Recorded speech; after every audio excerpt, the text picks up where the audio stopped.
Hi, I'm Heidi. I'm a speech language pathologist, and I'm continuing to show you how to teach vocabulary using pictures. We're just going to expand upon what we did the last few times. So the children get lots of practice learning the new vocabulary through game formats, because that's always fun. And then also generalizing, which we'll talk about after. So for right now, usually what I do is I have two sets of the same picture cards. So I have two of each of the verb cards that I showed you last time, but you could use anything. You can use objects, pictures of objects, people, whatever you and your child prefer. So I'm just going to set this up in like a memory game. Or concentration, whatever you call it. And I think most of us know how to play this game. You're trying to get a match on your turn, so you're flipping over two cards and trying to get two matching ones until the board is cleared. So I'll be a little bit more quick about this.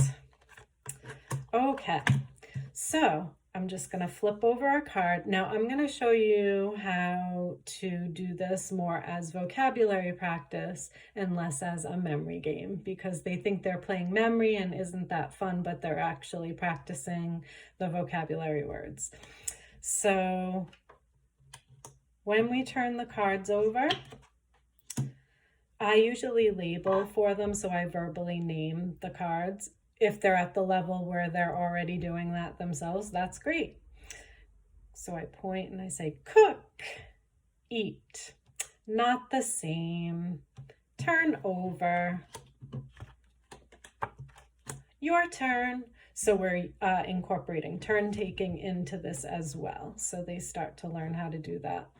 Okay, so we flip over more cards. Sit. Right, not the same, turn over, your turn. So obviously I'm pretending that there's more than just me in this. Ride, ride, they're the same, it's a match. Go again, drink.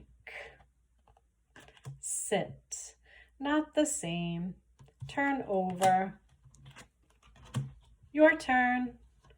So I think you get the basic idea of it. It's a lot of practice, and the more errors they make with finding the matches, the more chance they'll get to practice. And there are other ways of practicing, other games. You could hide the pictures and have them look for matches. You could hide them in sensory bins, like hide the pictures in sand or in rice and have them match that way. There's just so many different ways, fun ways of practicing, and that makes it enjoyable. And again, they're doing the same vocabulary learning. They're just doing it in a more fun way and a different way, which leads me to generalizing. Now, generalizing means that we're taking the idea of just this picture, meaning sit, to other things, other scenarios, because we know you don't just sit on the floor. You can sit in a chair. You can sit on a couch. You can sit crisscross applesauce. There's just so many different varieties of sit, just like with objects. You know, you can look at a picture of grapes, and in one picture it'll be purple grapes and there's green grapes. So basically generalizing is expanding to different places, so different environments. So if they see an apple at home and then an apple at the grocery store, and then you go to an apple orchard and there's apples growing on trees, Those are three different places and opportunities to teach the word apple. So we're just kind of expanding upon what they already know and making sure that they know it's not just this picture representing. And for instance, the word ride, so we have a boy riding a bike, we could have a girl riding a bike, we can ride a horse, we can ride in a car. There's just so many different ways and opportunities now to expand upon the word ride. And so we want to slowly bring those in. A lot of times what I do is I'll go through old magazines and just find pictures to help me to do the generalizing. So right before I started doing this recording, I went through an old magazine and I just found a bunch of pictures to help me to show how to generalize. So I can just say eating. She's eating a popsicle. Or even laughing. The boy is laughing. Jumping. The girl is jumping on the bed. And then, you know, there's other pictures you can find, jumping on the trampoline. You know, so there's so many different ways at this point to expand upon what they've learned.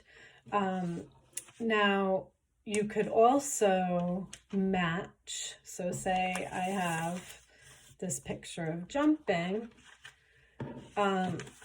Try to match it with one of the cards that you already have. In a perfect world, I would have that match right here for you to see, but I don't.